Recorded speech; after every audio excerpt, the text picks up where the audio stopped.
wali isi gitu aja ya. Sekarang langsung kita coba.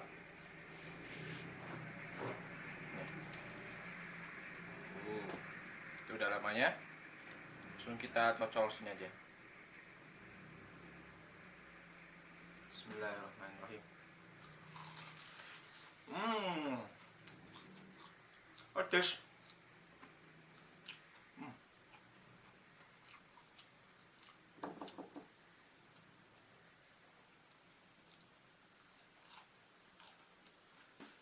Oke, bismillahirrahmanirrahim. Sekarang kita masuk ke pengumuman pemenang giveaway ya. Masing-masing yang minggu kemarin sudah saya umumkan. Masing-masing mendapatkan Rp100.000 untuk 3 orang pemenang. Ini pemenangnya sudah dikonfirmasi sama adminnya Mito Chiba dan sudah terpilih 3 pemenang.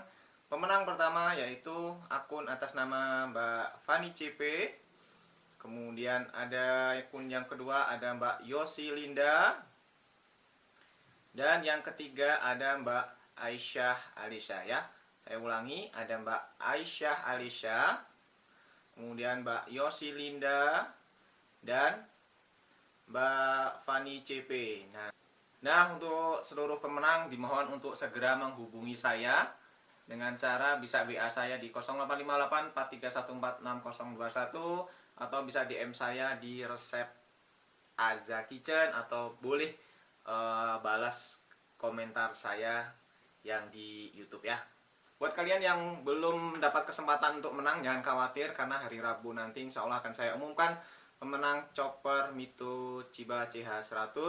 Dan untuk hari Rabu, Kamis ya, Rabu aja, Rabu atau Kamis insya Allah saya akan umumkan lagi giveaway yang ketiga dengan hadiah 2 barang ya. Jadi pastikan kalian pantengin terus channel Aza Kitchen. Jangan lupa klik tombol subscribe, tekan juga tombol loncengnya ya. Ya insya Allah nggak ada ruginya kalian semuanya berlangganan secara gratis di channel Aza Kitchen. Oke, sekian saja dari saya. Assalamualaikum warahmatullahi wabarakatuh.